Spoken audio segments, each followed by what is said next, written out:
ایک بہن سوال کرتی ہیں کہ جب کسی گھر میں فوتگی ہو جائے تو پھر اس گھر میں جو مہمان آتے ہیں وہ کھانا کہاں سے کھائیں گے، اور میت کے اہل خانہ کے لیے کھانا دینے کی، بنانے کی، کھانے کی کیا ترتیب ہے؟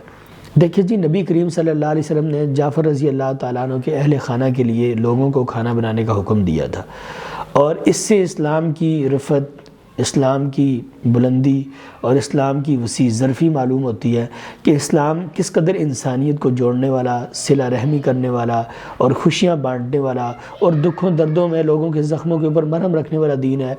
کہ اگر کسی گھر میں فوتگی ہو جائے تو یہ واحد مذہب اسلام ہے جس نے یہ حکم دیا ہے کہ آپ میت کے اہل خانہ کو اب کھانا پہنچائیں، ان کے لیے کھانے کا بندوبست کریں، کیونکہ وہ غم کے اندر، دکھ کے اندر، افسردگی کے اندر اور ملال کے اندر ہیں، اور انہیں اس چیز کی ہوش نہیں ہے یا فکر نہیں ہے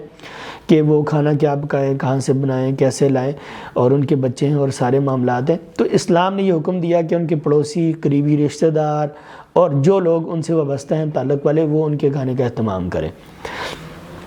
تو اب اس صورت میں جب بھی کسی گھر میں وفات ہو تو اسلام تو یہ کہتا ہے کہ ان کے پڑوسیوں کو اور قریبی رشتہ داروں کو اہل خانہ کے کھانے کا اہتمام کرنا چاہیے۔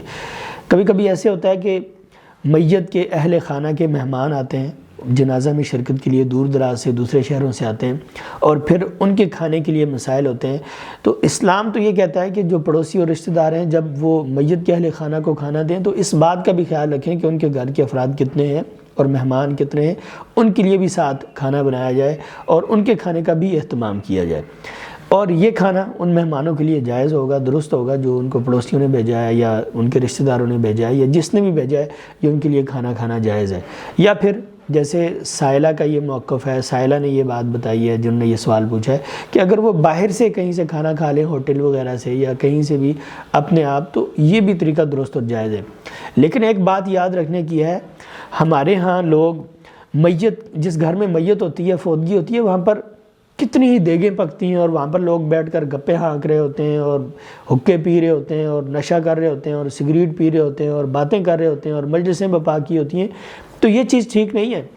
نبی کریم صلی اللہ علیہ وسلم کے زمانہ کے بارے میں جریر بن عبداللہ بجلی رضی اللہ تعالیٰ عنہ فرماتے ہیں،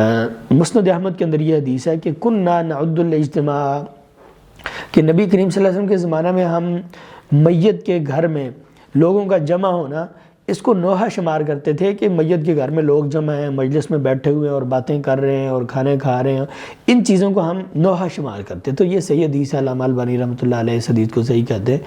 تو میت کے گھر والوں کو کھانا دینا یہ درست اور جائز ہے، لیکن یہ جو رسم اور رواج چل پڑا ہے کہ میت کے گھر والے لمبی چوڑی دیگیں پکاتے ہیں اور جس بندے کا گھر میت کے گھر کے ساتھ جڑا ہے وہ بھی میت کے گھر سے کھانا کھا رہا ہوتا ہے، اور جو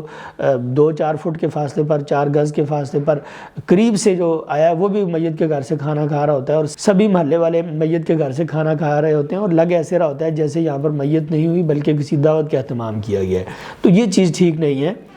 باقی یہ کہ اگر میت کے گھر میں کوئی اس کے جو رشتہ دار ہیں یا پڑوسی ہیں وہ لوگ کھانا دیں اور دور دراز سے آئے ہوئے مہمان جو ان کے مہمان ہیں وہ کھانا کھائیں، تو یہ ٹھیک ہے۔